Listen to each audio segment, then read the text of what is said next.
If you are someone who owns either Pyth, Manta, MINA, or Hedera HBAR, any combination of those 4 coins, or maybe you don't own any of these coins at all, this is going to be a very important video for you to watch. And it is kind of time sensitive because this isn't going to last forever. What I'm talking about here is utilizing these 4 coins to add an extra 0 on the end of your portfolio by the end of the bull run. Now I know, before I get you guys in the comments saying, this guy sounds like he's running an infomercial, you're a little bit ambitious, aren't you, mate? Well, first of all, yes, it does sound like a bit of an infomercial, but no, it's not a joke, all right? It definitely sounds like that because it's a bit hard to believe. But honestly, we are in crypto and we can leverage crypto tech to maximize our gains. Now, this isn't going to require any sort of crazy amount of knowledge or nuanced details for you to get and grasp. This is designed so that anyone can apply what I'm going to teach you to either these altcoins or your own other altcoins to maximize your gains, all right? And it fundamentally comes down to staking your tokens. Now, I get it, that word is a bit of an annoying buzzword to hear because that requires a little bit of work, God forbid, right? I'm going to take you, though, through each of these 4 coins and actually how to stake and leverage them so you are the most informed. But along the way, you're going to be learning a lot about what I actually do to choose the right validator, how I go about choosing the right wallet, and that, of course, you can use to apply to other coins as well. So the idea here is to not just show you these 4 coins, but to teach you in general. And mark my words, you're going to hate yourself, and I'm going to boldly say that if you don't at least consider some of the things I say in regards to staking, because it's just free money, and if you do it properly, it's quite safe as well. So look, guys, the purpose today is, of course, to teach you something new, and if you do learn something, I would love a like on the video, help support my work, of course, but importantly, help support your work by subscribing with the bell notification on so you can achieve your crypto goals.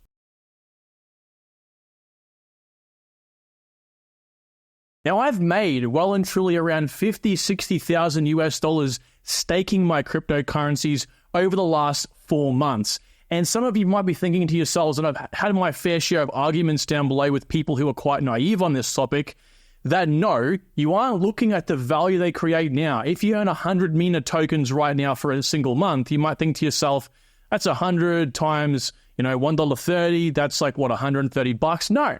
You multiply that, the amount of tokens, by the price you exit at. That is actually what you need to be doing, because you're not selling now. You don't look at your portfolio now and go, oh, God, my portfolio was worth this much money right now. Oh, it's going to be like that forever. No. You sell, you materialize that when you sell. So all I'm saying here is you might not look like you're earning much in these months. For example, I earn about 500 MINA per month, but it's when you sell makes the big gains, okay? So staking, really quickly, by the way, can do either one of 2 things: reduce your average sell level or just simply give you more returns. And I've spoken about this quite extensively on the channel, so I'm not going to talk too much more about it in this particular video, but I've used the example in the past of Manta. I just picked a random coin. Basically, in the sense of it can reduce your average sell level, what I mean by this is when you accumulate more tokens, maybe going from 1,000 to 1,400, which is pretty much what Manta is offering right now, 40% APY, you then require, or possibly might require, a 32x rather than a 45x. So pretty much it's making you safer because you are selling at a cheaper level, okay? So you still get your multiples, you still hit your 100,000 gold revenue, but you're doing that at a lower level. Hence the reason why it's safer, reducing your sell level. As I said, it can also give you more returns as well. So you keep the same sell level of, let's just say, 99 bucks. All right, but what you're doing here is still 45xing, but now with more tokens offering you more money, okay? So it just means that you can increase it. So rather in this case than making $100,000, you make $139,000. So effectively in this fake example over here, 1,000 tokens is worth about $10,000, while you would about 4x your money. So again, I break it down further. The first, reducing your sell level, you can literally sell 22% cheaper, which means you're 22% safer, whilst receiving the same revenue. Again, I've just pretty much charted what that previously showed. And over here, in the same example, again, you would just simply be 4xing your initial investment just in passive returns, selling at the same level. So really, truly, this is very powerful. And people often say, well, what you're doing when you're staking is fighting inflation. Well, that's wrong. Because inflation rewards on these type of networks, they're all proof of stake. What that pretty much means is tokens are being created and they're being delivered to validators who then give those tokens to you. This is the process of delegation, and that's the whole thing I want to explain to you briefly here before we continue, is when you delegate directly to what's called a validator. Validators are the guys securing the network. You're giving them your tokens. That's, of course, called delegation. And then when they make their money through inflation, they're giving it back to you in an equal proportion to how much you give them, okay? Because it obviously helps support them in the chance of winning the block, and when they win the block, they get the reward, okay? This is also, again, called staking. These two terms are technically interchangeable, but they slap the term staking on it to be more accessible to the average person, because technically speaking, what staking really is you give your tokens to a third-party website. For example, this might be Celsius, this might be Binance. Binance then runs their own validator, or, Celsius might then go ahead and stake on a validator themselves, and they then get the return. So what they're doing is taking a clip off the top of your return. So theoretically, it's supposed to be safer. It most definitely isn't. You're adding a whole new risk variable in this case.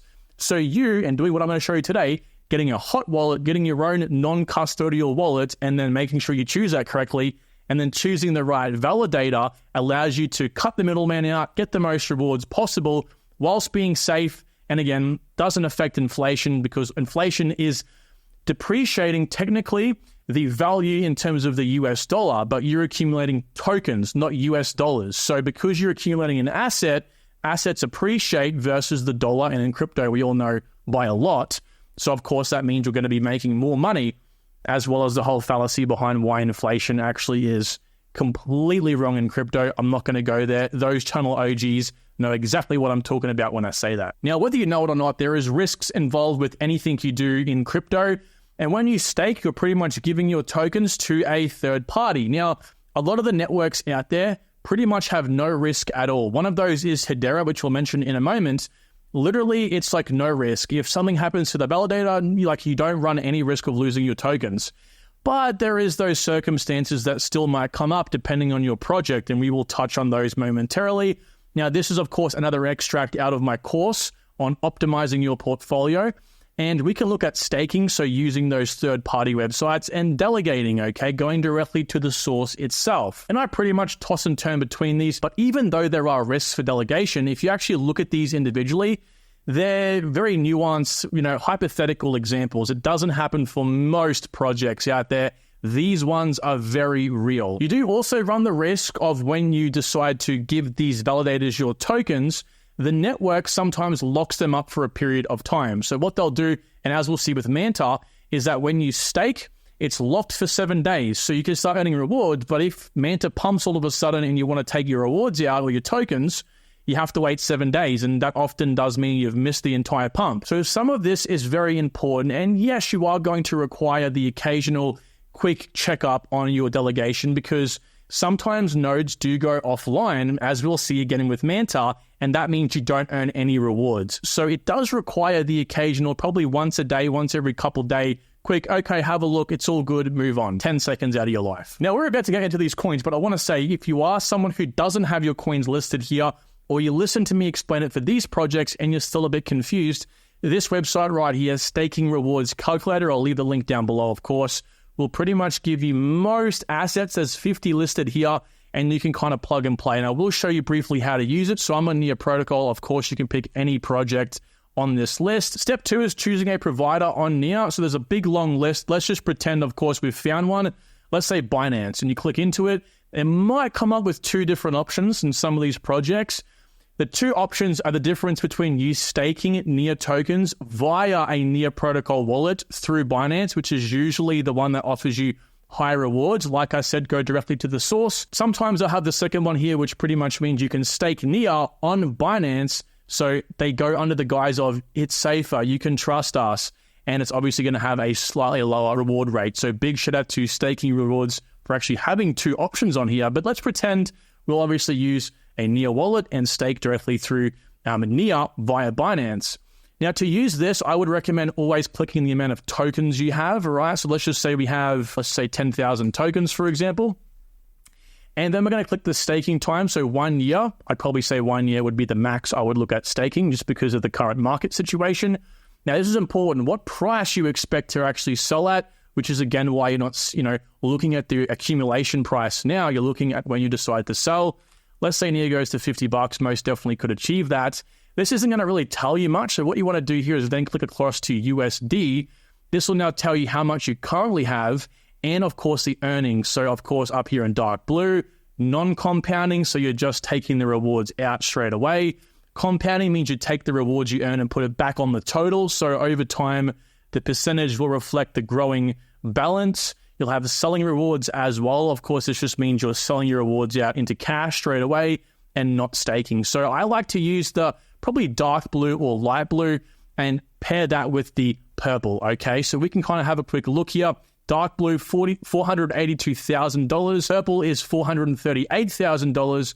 So let's just say a nice $50,000. So you would earn $50,000 from your initial investment. So pretty well just making it back entirely passively if you decided to do this over 12 months. Keep in mind, 12 months. With crypto gaming coming to the masses in 2024 and 2025, I am constantly looking for new and hidden altcoins to jump in front of the herd. So when My Lovely Planet reached out to me, I got super curious to look in deeper. My Lovely Planet is a free-to-play mobile app dedicated to environmental protection, incubated by Ubisoft as part of their accelerator program. Now, as part of the game, you're thrown onto a deserted island where you're required to build a base by collecting tree seeds. You progress in the game by playing mini-games which reward you with more seeds, which you can then plant, further developing your island. The impressive part of this is that for every seed you plant, one is actually planted in real life, all thanks to ads and in-game currency. My Lovely Planet's goal is to grow into a community of 100 million, resulting in 1 billion trees being planted, 1 million tons of ocean waste removed and recycled, as well as the protection of biodiversity. With 34,000 monthly active users, over 2 million euros being raised in their pre-sale, and an expected top-tier exchange listing sometime in April of this year, the future is looking bright for My Lovely Planet. If you're interested in learning more about a game that can quite literally change the world, check out the link in the description and join their Discord for more. Let us begin with MINA protocol first. Now, some of these are going to be, as you'll see in a minute, very easy to do.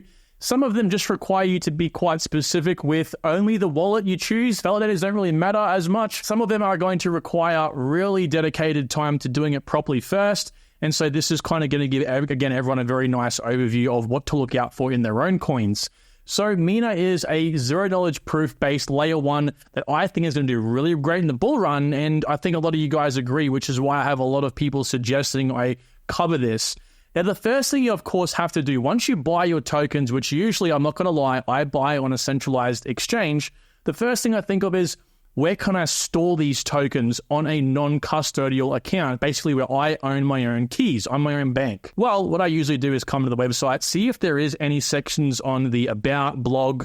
Some of them will have an ecosystem page. MINA doesn't have an ecosystem just yet. Ecosystem pages with Hedera, as we'll see, usually lead to a wallet section.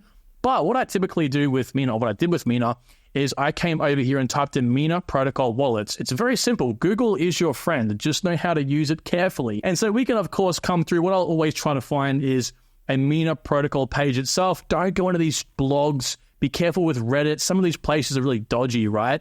I'll come in here and just click into a few MINA associated links, and what do you know? The first one that comes up is install a wallet. Again, this had nothing to do with a wallet itself. It said install a wallet, but again, click around, play around with things. So we have a list of about 5 different choices here. And if we read this, right, the MINA community has created a variety of different wallets. You can send and receive MINA using any of these wallets. Currently, the Aura wallet for Chrome and MINA portal support interactions with ZK apps. So what this says is all of these are community run, and most wallets are. Multiverse X is an example, right? One of those other layer 1 projects that actually had a wallet created by the team. So of course, the first thing you should always look for is, did the team of the project make a wallet? That's by far the safest.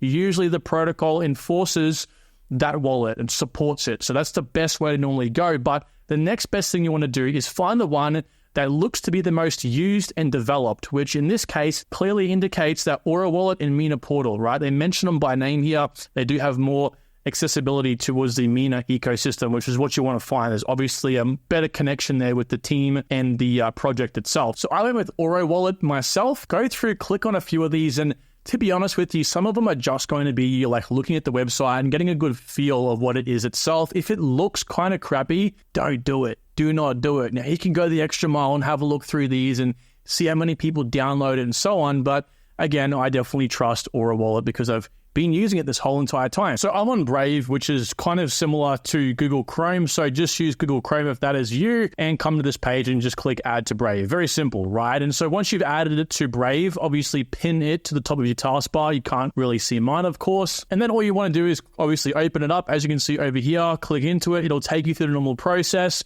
Please write down with a pen and paper your actual seed phrase, as well as saving it somewhere safe on your computer that is quite hidden. If you're not comfortable with that, again, pen and paper and in multiple places, because if you lose this, all that money is gone forever. You're not going to be able to access it ever again. Part of the risks involved with using something like a non-custodial wallet. When I did this for my Hedera wallet, which mind you has a fair bit of money in it, I actually had to confirm the seed phrase because that's part of the measures they use to make sure you've written it down. And I actually wrote a few words down incorrectly in the wrong order, which meant that luckily that process saved me. So please ensure you do that correctly. Even spelling makes a big difference. So I'll sign in, of course, very simple. Again, I'm going to have to show you my balance, not too concerned. I think you guys in the private community can see how much I'm holding anyway. As you can see, these small little deposits over here are just, well, not that one, but these ones are all just staking rewards, okay? You can see them all being applied. And if you just add these up, it's like, you know, over 1,400 MINA tokens. That's like over $20,000 what I decide to sell with my main bags. It's a lot of money I've made so far, right? And so you can see staking over here. I've delegated. You can see that come up right here. And you want to click on staking, first of all, once you've deposited, of course, your money, which typically requires you copying this and going to your centralized exchange, making sure that when you do send it from your centralized exchange, you always send via the native network. So if you made a NIA protocol wallet, always send from the centralized exchange via NIA protocol's network. Then click staking once the deposit has been received. And obviously I'm already staking, but you'll probably come up with a page like this where you can choose a whole bunch of validators. Here's the part that gets a little bit confusing. You don't want to stake to the wrong person or delegate to the wrong person, basically. The next thing we have to do to make sure we're not going to get wrecked is just seeing if there's any sort of slashing with the particular MINA network. What this slashing thing means is that if you delegate to a particular validator and they do something to misbehave, some networks are quite strict. If the validator goes offline for even like a minute, sometimes a slashing can occur. And it pretty much just means that no matter who's staked to that particular validator, your tokens are also withdrawn and removed. So it disincentivizes a bad behavior. So again, if, for example, the validator itself went offline and it was a network that enforced a slashing mechanism that impacted that, and it was 10%, you would lose 10% of your tokens. So it can be detrimental. So it's important to always check this. MINA protocol has no slashing, which is good. You can make sure, you can go and read these things. But typically, if this is referencing an actual MINA document, it's pretty well fine. Then you want to also go to MINA protocol delegator unlocks. So you want to have a look at if there is going to be a lockup period when you stake. As we'll see in a moment, Manta network has a 7-day process for this. MINA protocol does not, but you can of course go through and have a look at a few of these different articles, do some research. Does MINA protocol have an unlock period with your tokens? Also, as you can see here, MINA protocol does have a redelegation latency period. This is also for new delegations as well. So when you decide to stake with someone, you aren't instantly earning rewards. It takes about 2 to 4 weeks to come into effect. It's very important you remember that.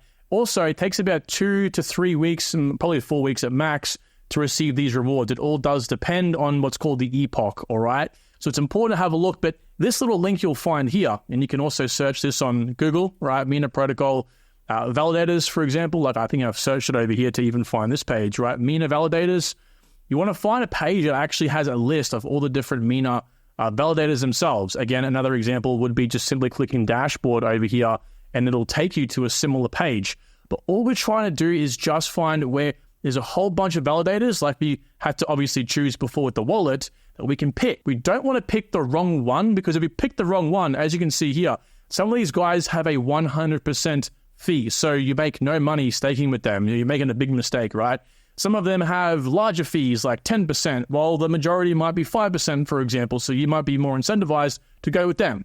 Now, MINA is unique in the sense of it actually has a calculator over here. So I have, I don't know, like let's say 40,000 MINA tokens. Can actually have a look once it calculates at how much rewards you actually get. It does depend on a few different variables, like the block win rate. So what's the chance that they win a block? Also, how many people are staking to them?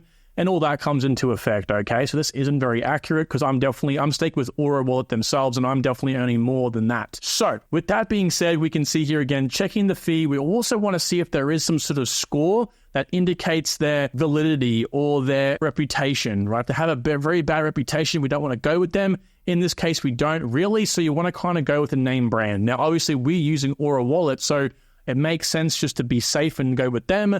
And if you're really unsure, just search these in ranked by validator stake, so how much is actually staked to them, and just pick the top ones, all right? So I'm going to re-click that again. Top 10 usually are quite good. If you find Everstake are a very generalized staking company. They have a lot of different nodes out there, so if you're really confused and you see these guys, just go with them. But again, top 10 usually does the job. If there's a reputation score, just keep that in mind as well. But always go with the lowest fee. So in this case, Aura Wallet, and again, we can actually have a look in a second with Manta. They'll also sometimes tell you how much you actually get in terms of APY. So once you've found that, again, come back to the wallet, click staking, and obviously you'll have the choice here. I'll just click change for argument's sake.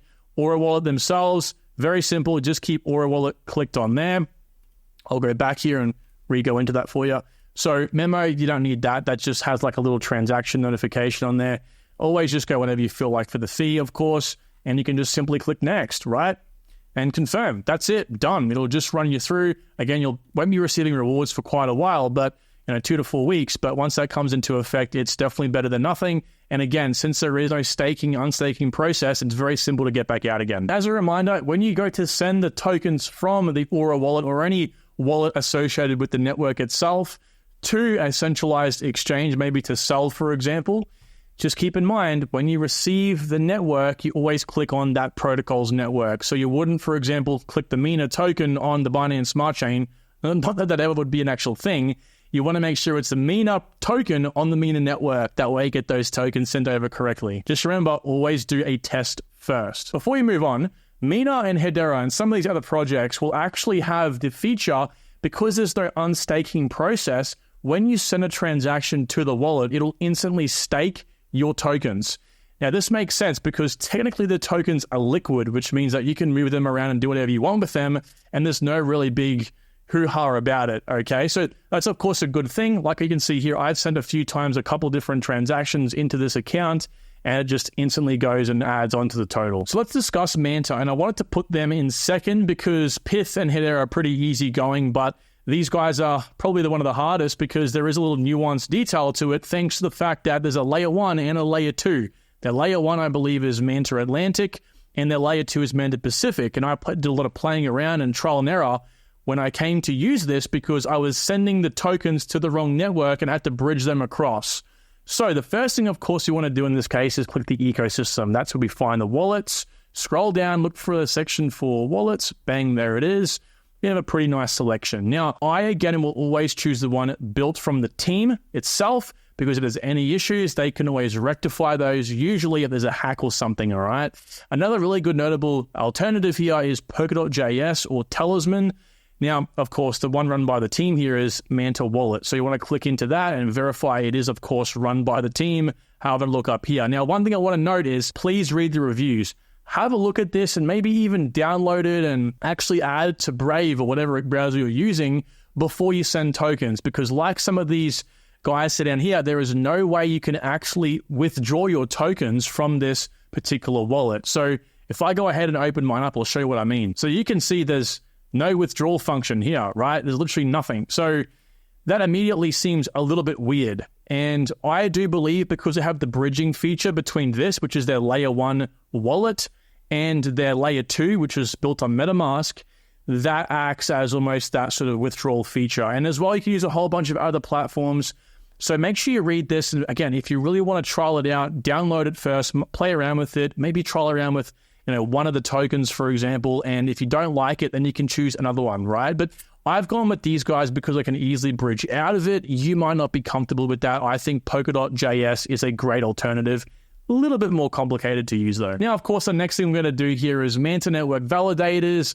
Ideally, Manta Network, slashing and that sort of thing. But actually, there's a great FAQ down here, which has all of it in one. So APR, it says, how frequent are the rewards distributed? Is there any unstaking period? 7 days.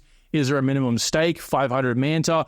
Do Manta staking rewards compound? Is there slashing? It tells you everything. So no slashing, no rewards aren't compounded. So you have to probably pop in there every few days and click, add to your account, which does have a very small fee. There is a minimum amount to stake, as we'll see in a second, and there is a massive 1 week unlock period. Now, I say massive, it's long in relative terms, but for other providers that do have an unstaking time, it actually is quite short. Some of these guys like Polkadot, I think, go for about a month. So again, flip back onto your exchange, send over some test amount first, make sure it all works, send it via the Manta network, okay? Don't send it via anything else.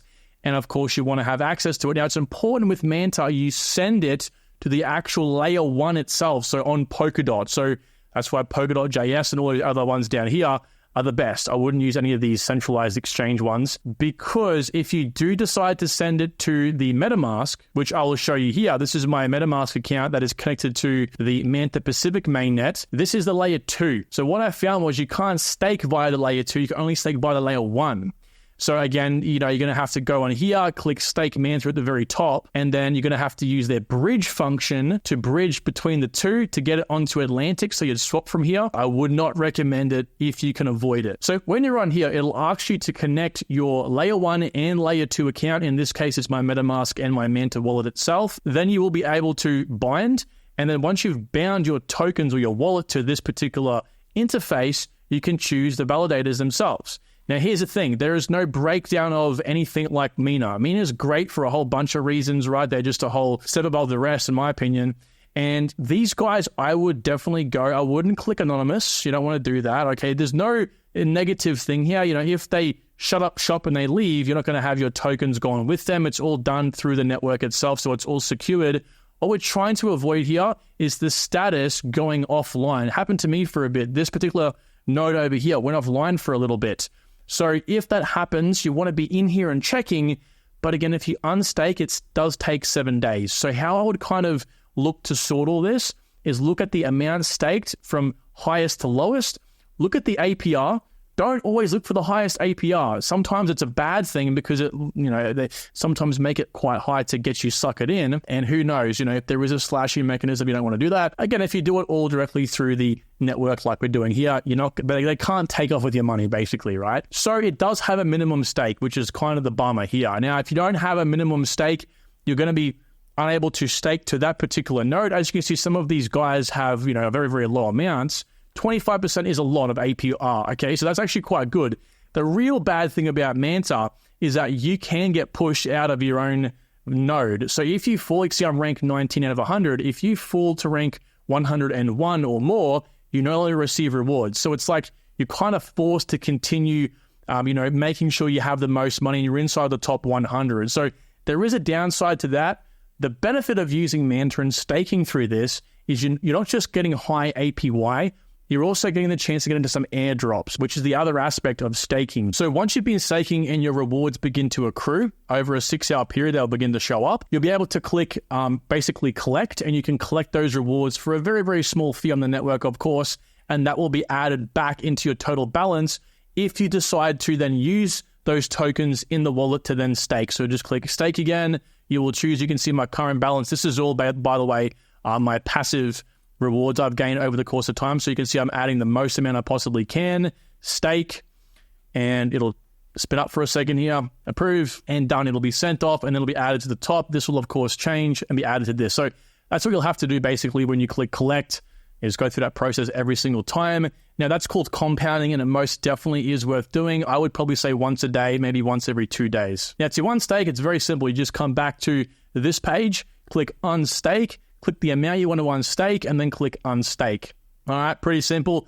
Takes 7 days. Once that 7 days is up, it'll be added back to your account. Now, again, the account in the Manta wallet over here will be added.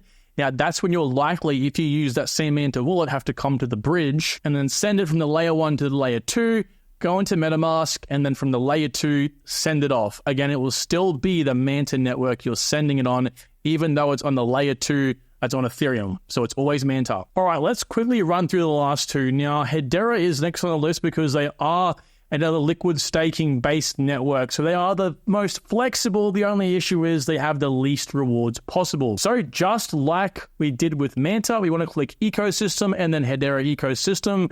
Find the wallets on the network. Now, this is all jibber jabber. We want to click view all on the right-hand corner over here. And again, find wallets.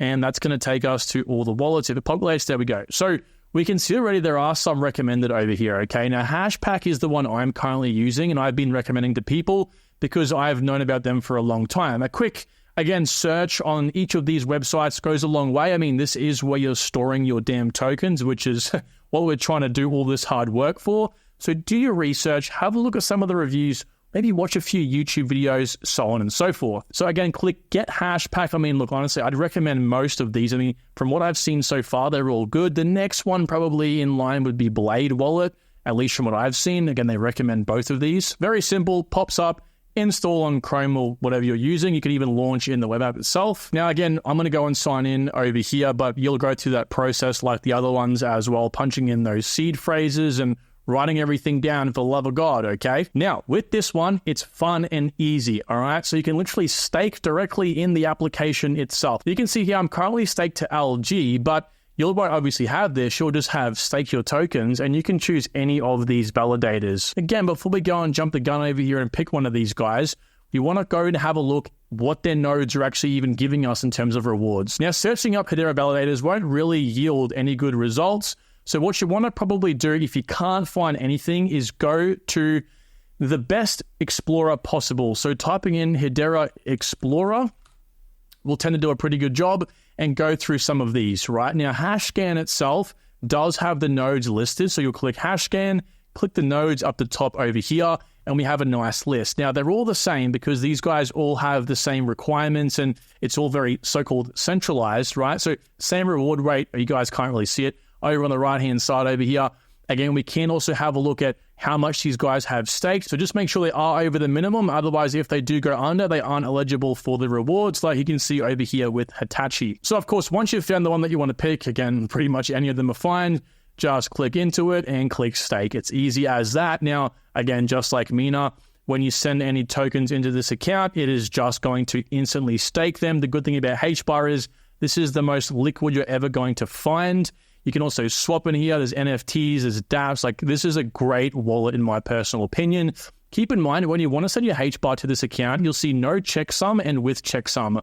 A great feature of Hedera is the fact that their account address is nice and short, so you might even be able to remember your numbers. The downside is that it can be easily switched out. You might accidentally miss one digit and send it to another address. So how they kind of circumnavigated this issue was including a checksum, which is basically a string of letters on the end of the numbers, which again associates to your account. So with that said, if the exchange you're using allows you to have a specific checksum area, use it. If it doesn't say a checksum box, don't use the checksum, just use this. So again, unless it specifies checksum, you can. If it doesn't, just assume it's no checksum, please. Otherwise, you will lose your tokens, okay? Of course, we do want to check before we actually finalize this. Ideally, Hedera slashing, all right? Is there any sort of negative effects to using Hedera as a staking platform? We can see here, go to a Hedera based article, and we can scroll down. You would want to read this. You do get pretty good at skimming these things. And as we can see down here, lockup period. So there is no lockup period when accounts are staked to a node. Stakers do not need to choose an amount of HBAR to stake from their account. Their entire balance of the account is staked automatically once they have selected a node, and there is no concept of bonding or slashing. So that pretty much covers everything, and it's liquid at all times. So fantastic. You're getting some rewards. Yes, it's not much for HBAR right now, but it's better than nothing. So now we come to Pyth, and Pyth's interesting because you're not actually getting any staking rewards from staking with Pyth. The benefit here is the airdrop. Now, the airdrop, there was one. It was for Wormhole, which is going to be a massive project. The only thing is, it had quite strict requirements. I think the top 10,000 stakers, and it was some very, very early snapshot that was required. But for future airdrops, if you go ahead and stake, it's of course going to give you access. Now, there is one contingency to this, and I will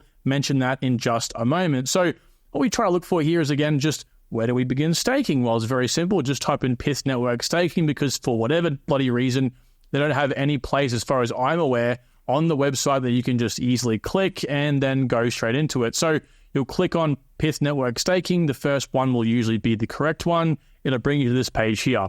Now you want to click select wallet, and you can actually use your MetaMask wallet for this. But what it's going to do is ask you to connect a Solflare wallet. Now I use Solflare personally. As you can see, it's going to automatically connect to this. I'm going to click continue. And what it's going to do here is have a pop-up, right? So you have to keep this pop-up active while you're using it and then connect. And this is good because, first of all, when you decide to stake your Pyth, if you use an external wallet like Phantom, for example, which is a Solana wallet, which is the actual other recommendation I would probably have, you have to go ahead and also connect your MetaMask wallet as well, an ERC20 wallet, because these guys will do airdrops for ERC20 networks as layer 2s come on board. So they're going to have an address connected as well, which is just simply easy for me to go ahead and use Solflare. So I actually do have some tokens in here to send to you guys. So I've got a few tokens over here, about 8,500. And so I'm just going to click in here and click max, click stake, come down to the bottom. I'll move my head, confirm in MetaMask, and you guys can't quite unfortunately, here we go. You can see now, approve, let that do its thing. Now, while this is processing, it's important for me to mention that one contingency I spoke about moments ago, which is the fact that if you actually want to participate in these airdrops, you really want to be active in their governance, okay? So what you're really doing in staking these tokens, not getting an APY, but allows you to go ahead and participate in their governance, which allows you to likely be seen as an active member, which then, of course, you can go ahead and likely get an airdrop in any of the networks connected and using Pyth. So it's very important. You probably check in maybe once every 2, 3, 4 days, maybe once a week at most, and then participate in governance, as I'll show you here in a moment. It's just simply clicking a few buttons, and that's all you need. Now, if you stake and it's anytime after midnight UTC on Thursday, you have to wait an entire week for the next epoch to progress. Epoch is basically a period of time to have your tokens eligible in governance. Now, keep in mind again, governance is the pretty much process that might make you eligible or increase your rewards for some of these airdrops. So you might get lucky and do it like right before that period of time, which means your tokens are pretty well instantly going to be used for governance. Right now it's Sunday, which means I have about 4 more days or so to be able to have my additional 8,500 tokens for governance. But as you can see, I already have the 22,000 eligible in here, and the 8,500 are pending. You then want to come to governance, click that if you really need to do it again. Should load up the governance DAO over here.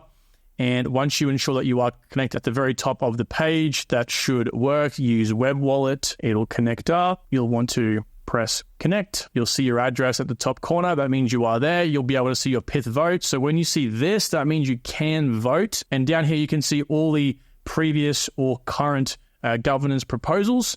Now, you can very easily just click batch voting if you really have that opportunity. There's multiple of them happening. I wouldn't, just in case. I would go through individually and actually click on each of these. It's very easy to do. All you have to do when it'll come up at the top here is click into it. It'll literally have a yes or a no, like right here. And you just click yes or no. Like that is literally it. And you can click to sign the transaction because it is a transaction ultimately. And that is it. Your governance is done. Simple as that. Now, again, I mentioned you want to kind of check in here, once or twice a week. If you actually click into some of these proposals, they do last around a few days to a week. As you can see here, 7 days was the time on this particular vote. I actually did vote on this. Not too sure why it didn't come up here, but anyway, nevertheless, you'll be able to see your participation. And as long as you do participate, Pyth will recognize you as a genuine participator in the ecosystem and reward you with those tokens. So because there's no validators involved and because there's no sort of, external parties, it's all directly through Pyth itself, it's quite safe. So unstaking these tokens requires you to wait a period of 1 epoch once the current epoch ends. So again, if you get lucky and do this like right before the current epoch ends, which is again midnight UTC every Thursday. So if you do it like 11 p.m. 59 it's going to pretty much be one epoch, right? But if you do it, let's just say Friday, you have to pretty much wait 2 whole weeks in order to have your tokens unlocked. You can see my balance down here.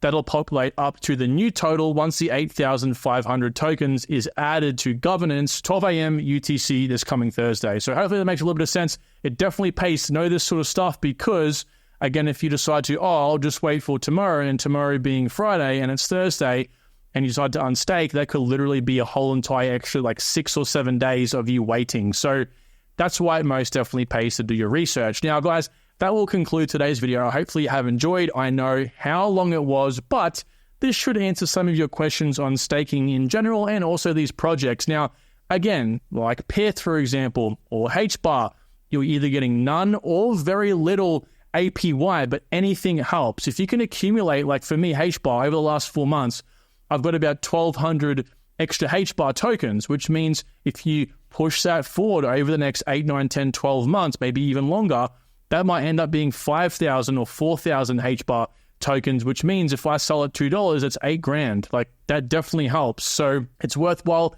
Again, Manta is the ultimate one in this case, 40% APY. And of course, you do get the airdrops, but you kind of are fighting to have the chance with the other people delegating. So again, thank you all. Hopefully you have enjoyed. I will talk to you all very soon. Bye.